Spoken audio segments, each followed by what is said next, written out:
जी अस्सलाम वालेकुम। आज हम अपनी इस वीडियो में लेसन 37 पढ़ने जा रहे हैं इंग्लिश कोड 504 का, जिसका टाइटल है second language learning and learner motivation.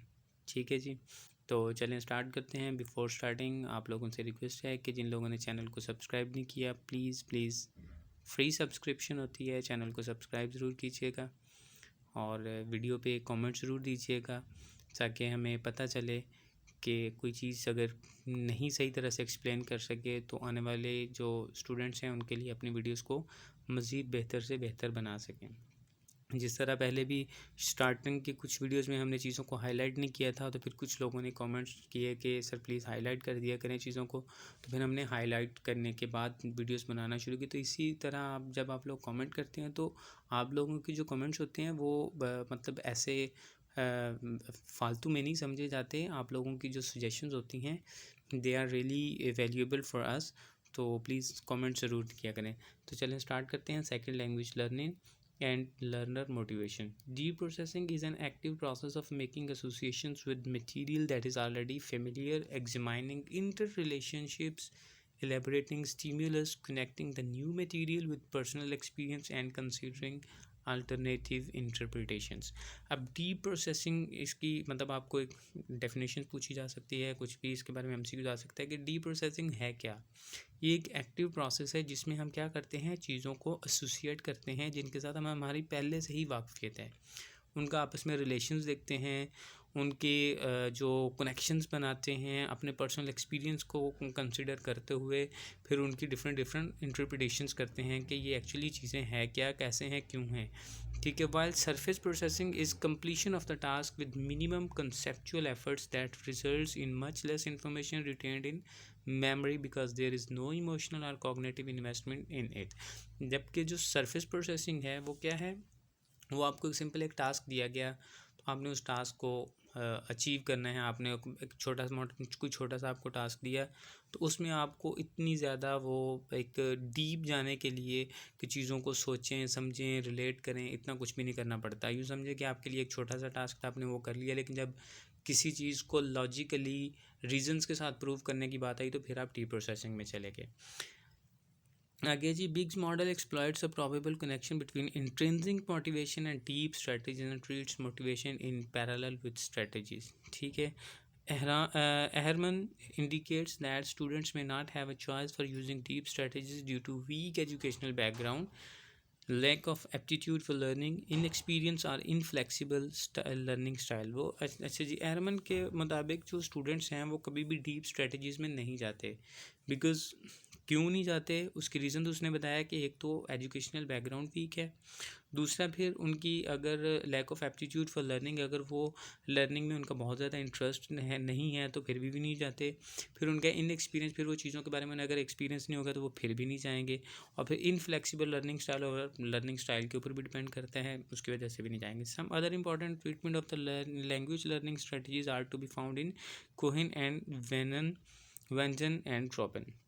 Many researchers have attempted to design and execute strategies training program. Positive effective strategy instruction emerged for proficiency in speaking and reading। ठीक है जी।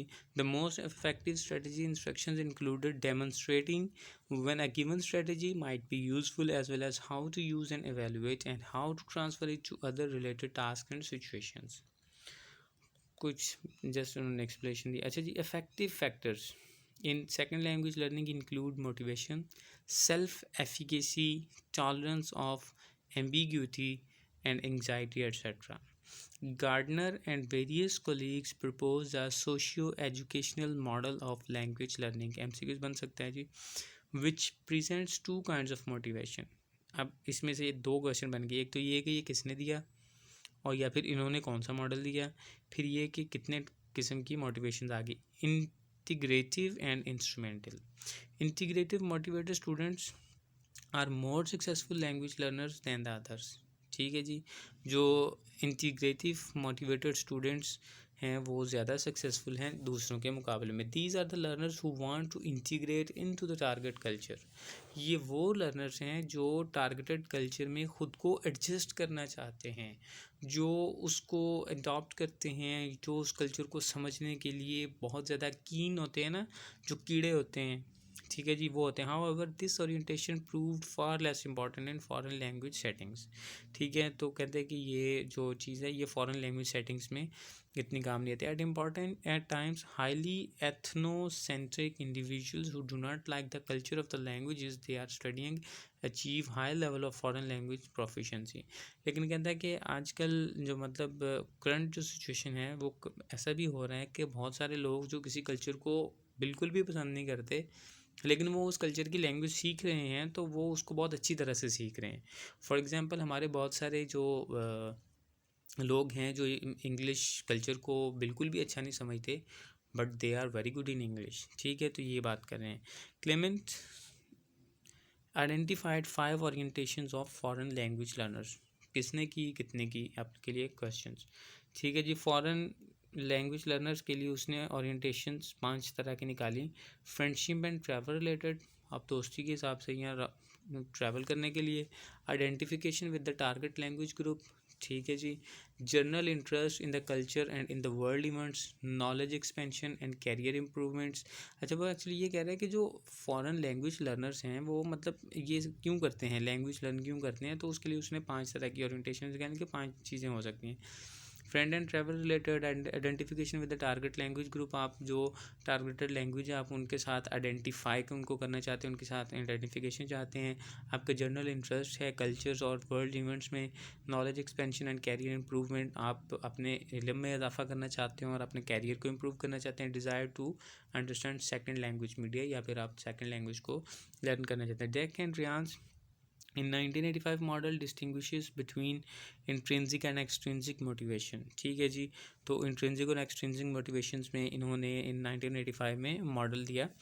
अच्छा जी, the former means intrinsic motivations comes from within the individuals, ये individual के अपने अंदर से आवाज़ आती है and is related to the individual's identity and sense of well-being। ठीक है जी, जो अंदर से आपके अंदर से एक आवाज़ आती है ना, उसको आपकी इंट्रिंसिक मोटिवेशन कहा जाता है। It comes when learner is the goal itself, learning is the goal itself. जब आप कोई लर्निंग ही आपका गोल है तो ये उस वक्त आएगी। While the latter comes from outside when learning is done for the sake of rewards. लेकिन जो दूसरी है, एक होती है कि बंदे की अपनी ख्वाहिश होती है कि मैं इंग्लिश सीखूं या मैं कोई लैंग्वेज सीखूं, तो ये आपके अंदर से एक आवाज़ आती है कि जी मेरा गोल है कि मैं इस चीज़ को करूंगा, मैं I will be a perfect learner, I will be a perfect speaker और लिसनर ऑफ इंग्लिश लैंग्वेज। तो ये आपको अंदर से आवाज़ है। दूसरा होता है कि आपको नौकरी का, आप जॉब चाहते हैं कि आप अच्छी इंग्लिश बोलेंगे तो आपको अच्छी जॉब मिलेगी। ठीक है, तो आपको ये आउटसाइड से मिली है। Students total motivation is most frequently a combination of both. ज़ाहिर है आपकी जो स्टूडेंट्स की जो टोटल मोटिवेशन है ये दोनों का कॉम्बिनेशन होती है, खाली इंट्रिंसिक या एक्सट्रिंसिक से काम नहीं बनेगा, दोनों ही ज़रूरी होती हैं। External rewards can either increase और डिक्रीज इंट्रिंसिक मोटिवेशन। अब जो बाहर के जो एक्सटर्नल आपके जो रिवॉर्ड्स हैं वो आपके अंदर की मोटिवेशन को कम भी कर सकते हैं, ज़्यादा भी कर सकते हैं, depending on how they affect self efficacy. Thus motivation depends greatly on the context, people involved and specific circumstances. The expectancy value model of motivation distinguishes between valuing something and expecting to be able to do it। ठीक है जी, with the area of expectancy two key theories stands out, Weiner's attribution theories and Bandura self efficacy theory.